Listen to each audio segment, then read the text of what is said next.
Reentry programs are important for those coming out of the criminal justice system.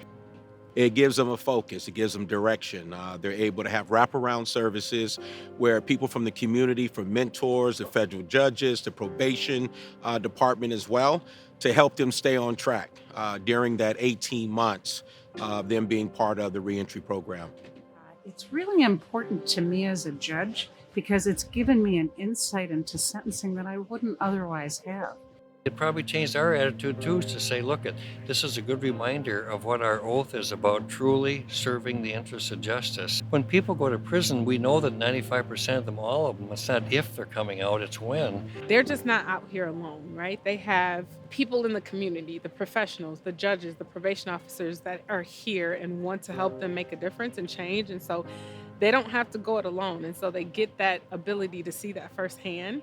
And when people see that they have someone that's there to support them, to walk alongside of them as they continue to change who they are, that is a big thing for them.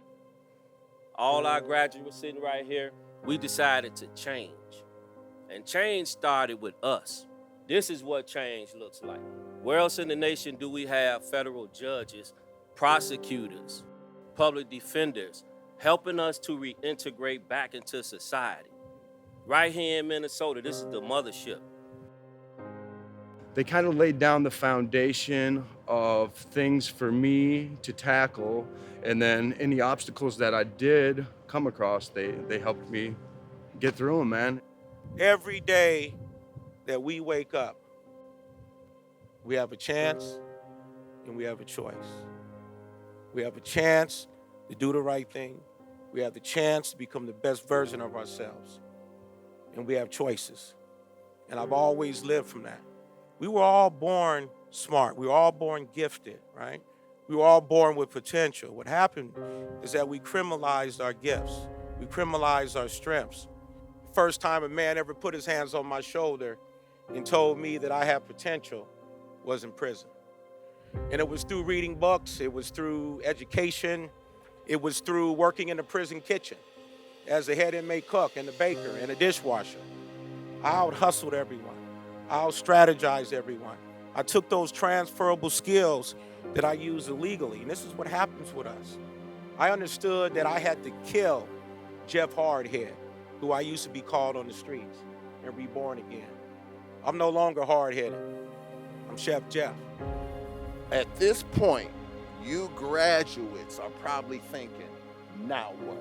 We want to bring up our brothers to be able to reach this level. This was hard for some of us. It was a little easier for some, but it was difficult for some, but you're here. Just continue to take your time and take advantage of the resources that you have and continue to grow, and your success means less doors for other people to go through. I still love the homeboys from the neighborhood, but sometimes the folks that we used to run with, we have to love them from a distance. Long handle spoon. Because freedom is the most precious gift. Freedom is the most underrated blessing that we have. You are blessed because you are here. So this is your moment, this is your time. You gotta think about your legacy. What will people remember you by? It was important for me that my children, my parents, remember me as a chef, someone who gave back to the community, not just some ex-convict, not some convicted felon, not some drug dealer. But what will your legacy be?